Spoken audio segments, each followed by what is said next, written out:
दोस्तों, ये बात काफ़ी पुरानी है। उस समय मैं यंग था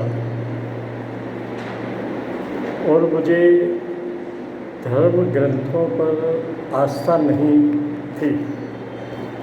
और उसका एक कारण था कि धर्म ग्रंथों में ऐसी ऐसी बातें लिखी होती थी जो एक बात के दूसरी बात विपरीत होती थी, और मैं इस संशय में पड़ जाता था कि कौन सी सही है कौन सी गलत है। इसलिए कभी भी मेरी धर्म ग्रंथों के प्रति आस्था नहीं बन पाई थी। लेकिन मेरे पिताजी बहुत धार्मिक स्वभाव के थे। साधु संतों का आना जाना हमारे घर पे बना रहता था, और जो भी साधु संत आते पिताजी मुझसे उनका परिचय कराते और कहते, महाराज ये मेरा बेटा नास्तिक है, इसके कुछ प्रश्नों का जवाब नहीं मिल रहा है इसे, अतः ये नास्तिक हो गया।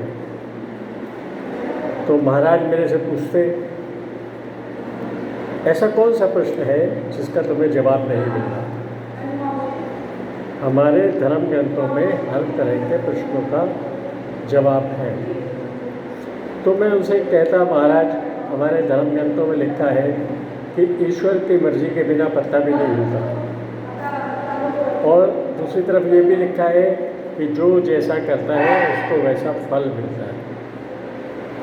महाराज मुझे ये नहीं समझ आ रहा कि जब ईश्वर की मर्जी के बिना पत्ता भी नहीं हिलता, तो जो कुछ भी हम करते हैं वो हम नहीं करते, वो ईश्वर हमसे करा रहा है, तो उसका फल हमें क्यों? और बड़े बड़े महाराज बड़े बड़े श्लोकों से मुझे सुनाते, उसका उत्तर देने का प्रयास करते। मुझे कुछ भी समझ नहीं आता, लेकिन मैं उनके आदर में हाँ हाँ करके चला जाता। ऐसे ही एक बार एक संत आए जोधपुर से,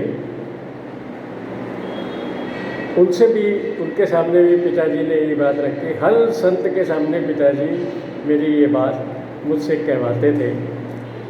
तो जब उनके सामने ये बात रखी तो उन्होंने कहा, इसमें समझने जैसी कोई बात नहीं है। क्या आप मानते हो कि ईश्वर की मर्जी से बिना पत्ता नहीं हिलता? अगर आप ऐसा मानते हो कि ईश्वर की मर्जी के बिना पत्ता नहीं हिलता, तो सच में जो भी कर रहा है वो ईश्वर करा रहा है, उसका पुण्य पाप आपको नहीं लगेगा। लेकिन ये समझने के लिए कि ईश्वर की मर्जी के बिना पत्ता नहीं हिलता है, मनुष्य को बहुत घोर विचार करना पड़ता है।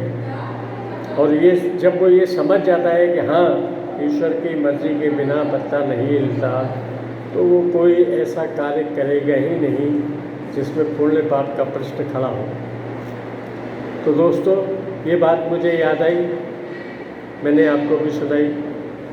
जीवन में कई बार ऐसा होता है, बहुत से प्रश्न ऐसे खड़े होते हैं, उसका समाधान मिल जाता है, कभी तुरंत मिल जाता है, कभी देर से मिल जाता है।